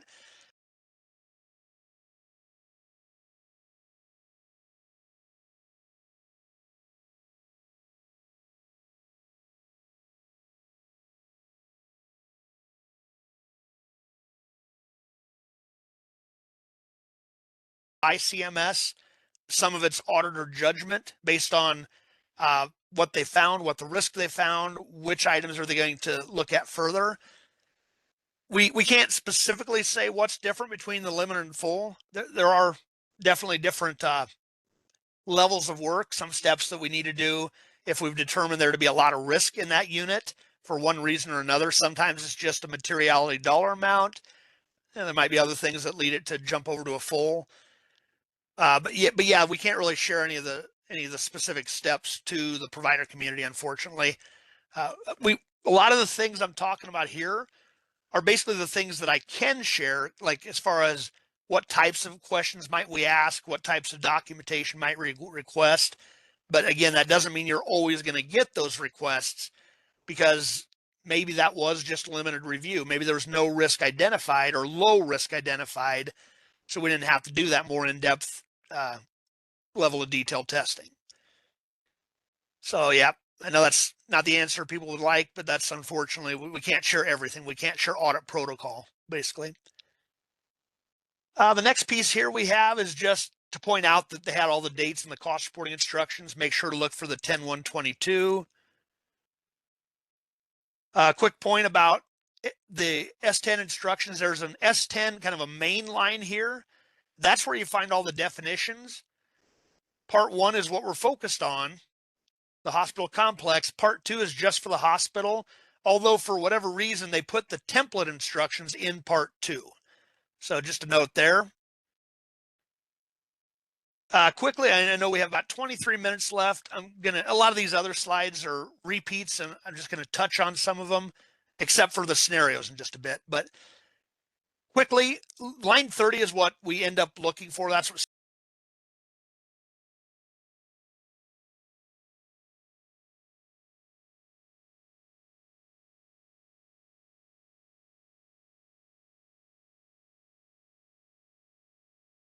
to get down to cost. Line 29 is the cost of bad debts. Line 26 is the total bad debts that are written off to your account, your general ledger, that period. Regardless of how, and again, that's Medicare, non-Medicare. I'm going to say right now that it may be a different period. The Medicare bad debt in line 26 is when it was written off to the general ledger. Your E-Part A, for example, for your Medicare bad debts, that's when it's allowable for Medicare. It's been written off, plus it's been returned from the collection agency. You have a Medicaid RA, all that other stuff, which sometimes takes it past your accounts receivable write-off date. So there's an implicit disconnect there, and it's an unfortunate one, because if we look at 27 and 27.01, they're bringing over those Medicare bad debts that, again, may have been written off in a different period. That the time frame is not always going to sync up for those two types of bad debts, but they're still using Medicare bad debts from E-Part A and et cetera, all the other worksheets, to try to figure out how much of the Medicare bad debts were not reimbursed. Basically, it's the 35% that's not reimbursed. Medicare currently reimburses 65% of Medicare bad debts, of otherwise allowable bad debts. So 35% is not reimbursed. That flows down to part of this cost of bad debt. They're going to allow that here. You did not get compensation for it yet. So again, the trick here is, since it's taking this total and it's trying to back out what was Medicare to figure out what was non-Medicare, obviously if the write-offs for the Medicare were in different periods, That kind of flaws the logic a little bit, but the assumption is that it should wash out over the next year because the timing should shift back and forth, and it should be pretty minimal anyways. So CMS was willing to live with that illogical calculation in order to allow for the more important overarching requirement that 26 and 20 for that matter be related to accounts receipt or to I guess, yeah, it'd be accounts receivable write-offs in this period. So that's the key thing. It's all about written off to the general ledger. The other piece about this, we talked about reducing down to cost. Now, Medicare, that's already a coinsurance or deductible. Again, those don't get subject to the cost to charge ratio. They've already been reduced to a pretty low number. Now, the non-Medicare bad debt, there is no insured or uninsured column for bad debt, unfortunately. So CMS and the cost reporting software has no way of determining how much of this non-Medicare bad debt is coinsurance deductible related versus charge related. So currently, it takes the entire non-Medicare portion, regardless of what it might have been related to, and it subjects it to the cost to charge ratio. So in other words, there very well could be some coinsurance deductible non-Medicare bad debt that is being reduced by that cost to charge ratio to approximate a cost. And it's just an unfortunate reality of the instructions. The CMS is aware of it. They've been aware of it for a long time. But the response is essentially, since everybody's playing by the same rules, doing the same calculation, it shouldn't change any individual hospital's factor 3 in any material amount. So I guess that's what we have there.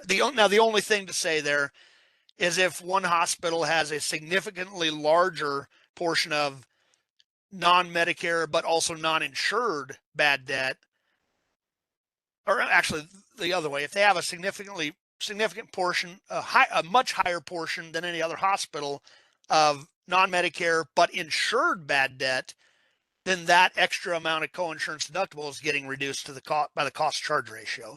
And I'm going into way more of that than I should be at this point in the game, but it's been there for years, and until they change it, we do have to follow that rule. You can't manipulate that calculation by doing some off cost report calculation and then kind of plugging 26 to what you want it to look like to get the result you think should be there.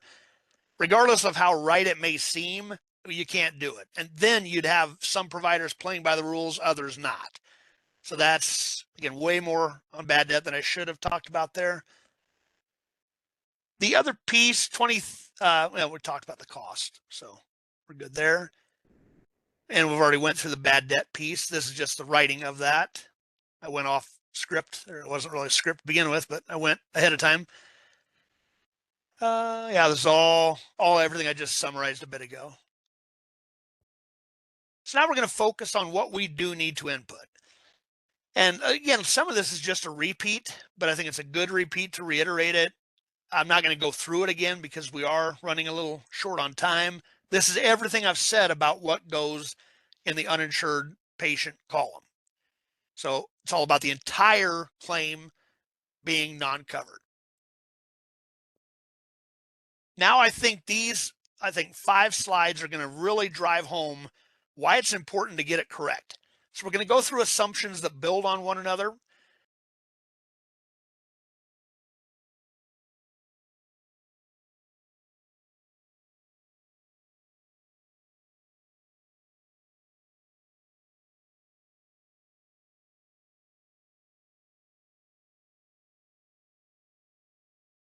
$10 million in insured charity care.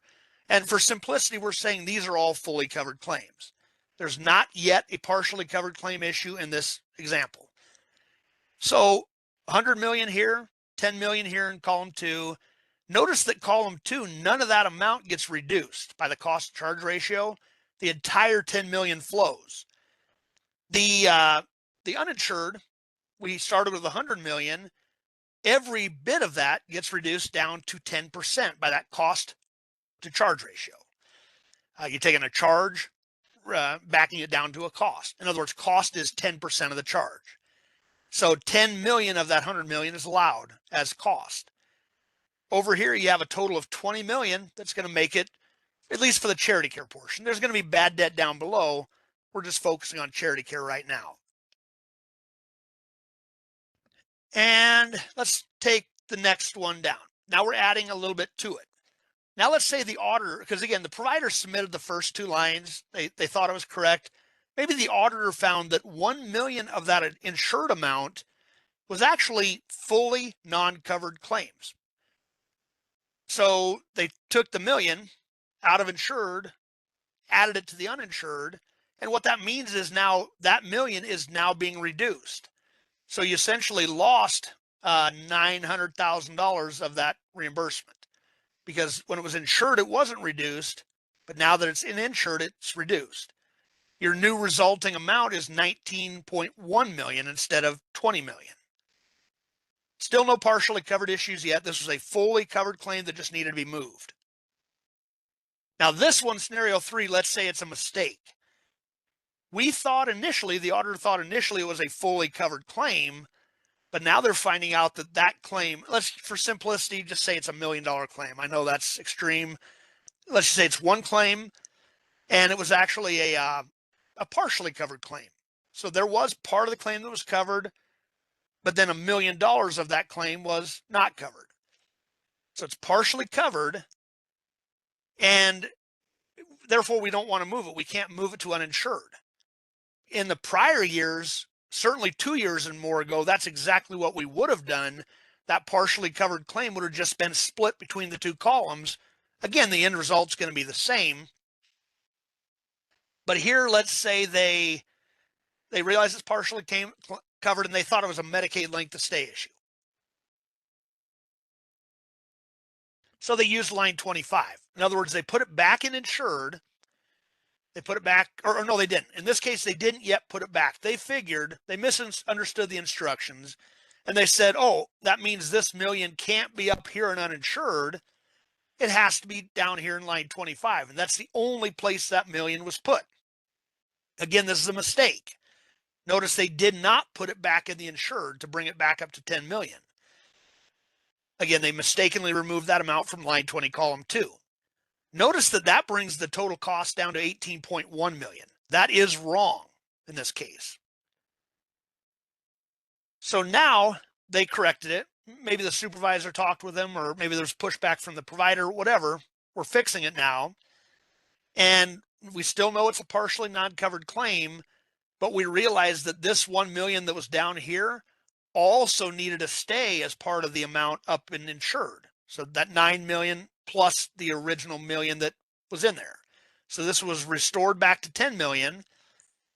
And again, they thought it was a Medicaid length of stay issue, so they put it in 25. By the way, just quickly, notice that to use 25, you have to turn line 24 on with a yes, but that does not drive line 25.01. That can be used by itself. That could be a no, and you can still use line 25.01. Just another weird oddity in the system. So now they're back up to 19.1 million. Now notice if we go back, originally before there was any non-coverage, it was 20 million. The first time we thought there was non-coverage and we just split the claim between the two columns, it gave us 19.1 million. This was wrong altogether because they removed from the insured column. They just said, hey, does this take care of everything? And no, it doesn't. What this is telling the system now is that 1 million out of this 9 million needs to be subject to the cost to charge ratio. It should be saying this 1 million out of this 10 million needs to be subject, but this number was wrong. When they fixed that by using line 25 properly and also having it in line 20, guess what? It brought it right back to that proper 19.1 million. That's where it needs to be. Scenario 4, now they just realized it was a different partial non-coverage issue. It was not Medicaid length of stay, so they just moved it down to 25.01, left it in line 20, same overall result, 19.1. Let's see. Some of these things we've already talked about, so I'm going to skip through quite a few of these things. Column 2, we've already covered that in great, or column 1, we've already covered that in great detail. Column 2, again, it's all about where do you put the deductibles and coinsurance, where do you put the charges, and how do you handle the non-coverage.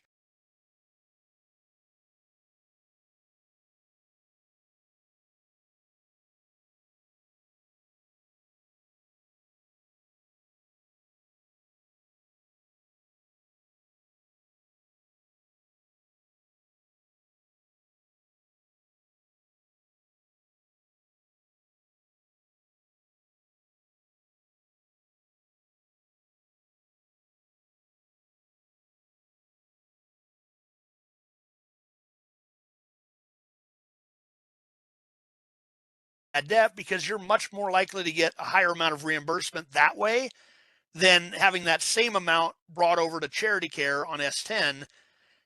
You're not going to get as much, most likely. The problem here, one of the things we have to look for, is that you haven't put it in both places. You haven't claimed it as a Medicare bad debt, plus you've also claimed it as charity care on line 20, maybe because you saw the word indigent bad debt, and maybe it did fall under your charity care policy, and maybe you thought that could go there as well. But you'd be getting essentially a double type of reimbursement, double level reimbursement, not exactly twice the amount, but duplicate reimbursement. So any Medicare bad debt can never be on line 20. It has to be removed. If we see a Medicare patient on line 20 in the listing, that's more of a red flag. It's still not a maybe orange flag. It's an issue because then it raises the question of whether it was duplicated. So we'll be asking for documentation and an explanation. Why did you put it here instead of reporting it as Medicare bad debt? And we need some way of getting assurance that it will never be reported as Medicare bad debt. So that's what we'll be asking for there. And it's in the questionnaire as well.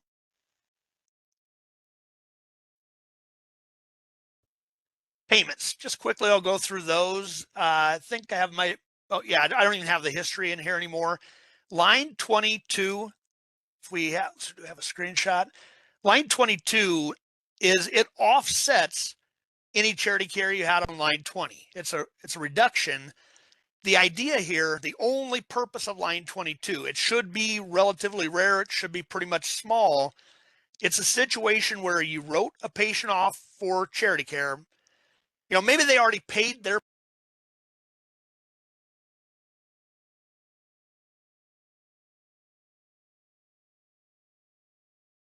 maybe they came into money. Maybe they, I don't know, won the lottery. Who knows?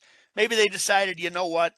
I want to pay that amount that was charity care. I don't like the idea that I had charity care. Please take the money and reverse the charity care. A hospital has three real options there, depending on any other rules they have to follow.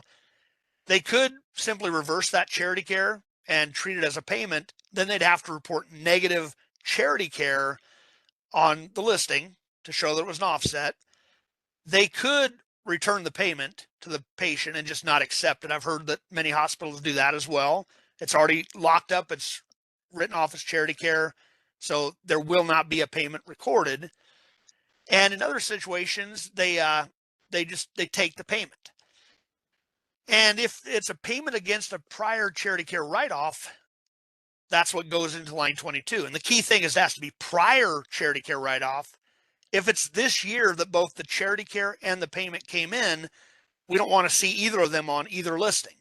But if it's a charity care write-off from last year that kept as charity care, you didn't reverse it, and then there's a payment against that charity care amount this year, that's the amount that goes in line 22.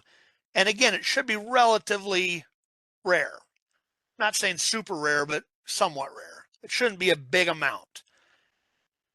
Obviously, depending on how you handle it. These are payments made during that year. It's cash basis.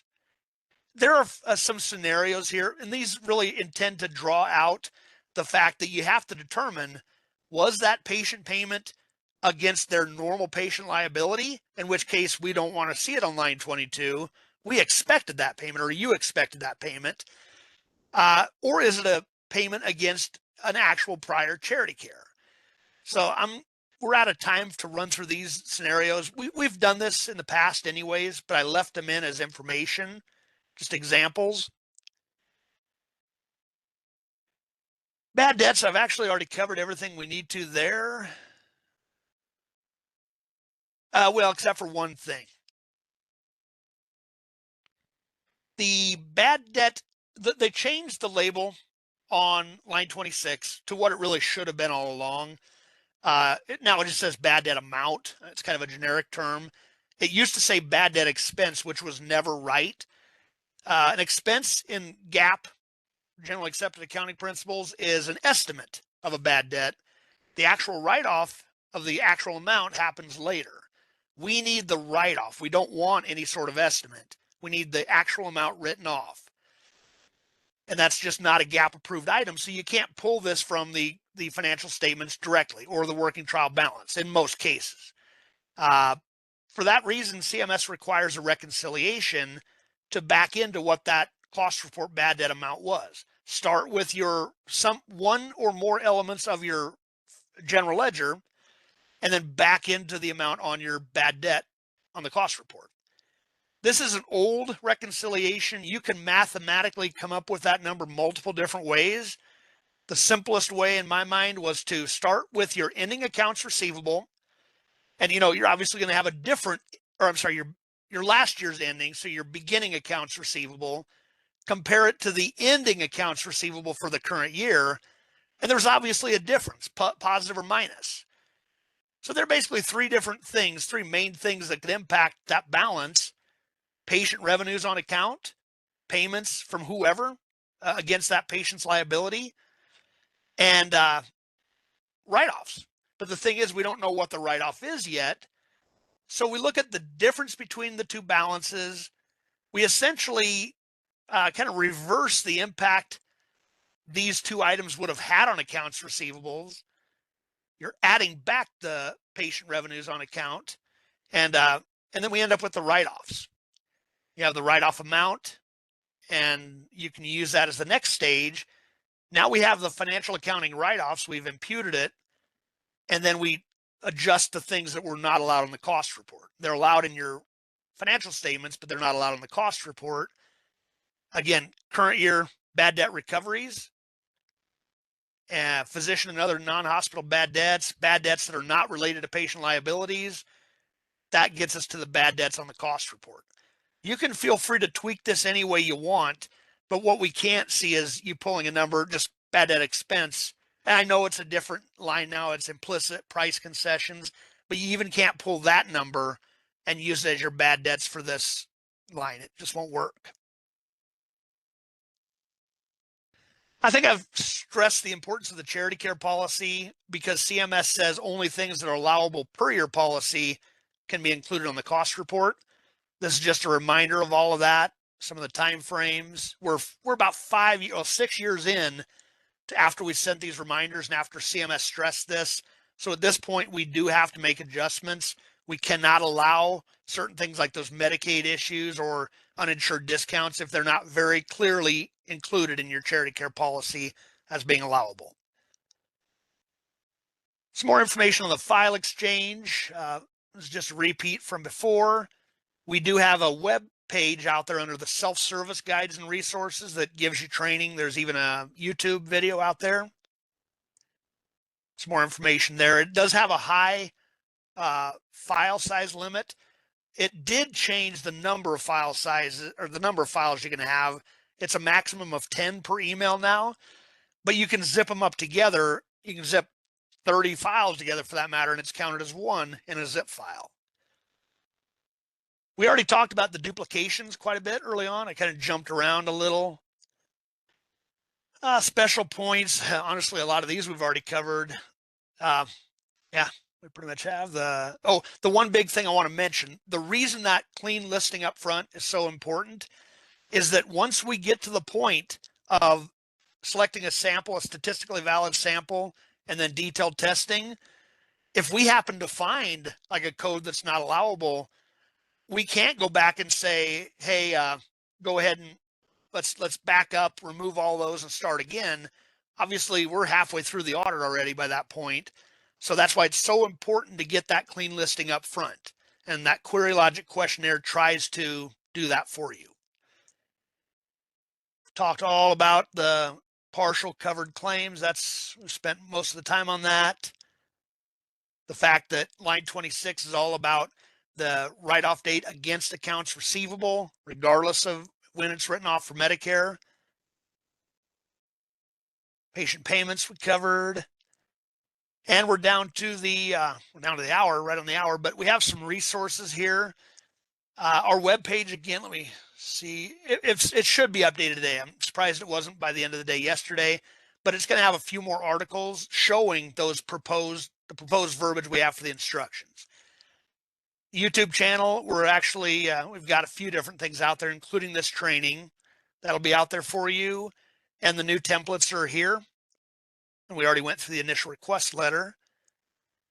So just one reminder here, and I'm going to try one more time to see if I can get that darn survey link to go through. It worked that time. And the survey link, again, if you are able to, if you're not from a Mac, and if you're able to take that survey, it should be a pretty quick one. We definitely appreciate any feedback you could provide on this webinar or ideas for future webinars or just anything in general. So with that, let me see. I have a couple other questions here. Let's see. Can you send us the most questions? Can you send for us the most question we have to ask the provider about in both limited and full? Oh, okay. So you're from a Mac. Okay. You're an auditor. So yeah, I mean, we are actually going to have internal audit training too. We talk about that, the Mac stuff. We also have our meetings with CMS as well. And we actually have a small one later today too, just to kind of reiterate some of this stuff. Yeah, we have the questionnaire. That'd probably be the biggest thing. If you're from another Mac, that questionnaire that we referred to, that kind of leads to all those different questions that we ask up front. And I know at one point, most of the other Macs were using that questionnaire, but you might have tweaked it on your own as well. But that's probably a good starting point there. But you can certainly ask it in the Mac work groups that we have. You can ask those questions there and we can talk about it more as well. So let's see, are there any other questions at this point?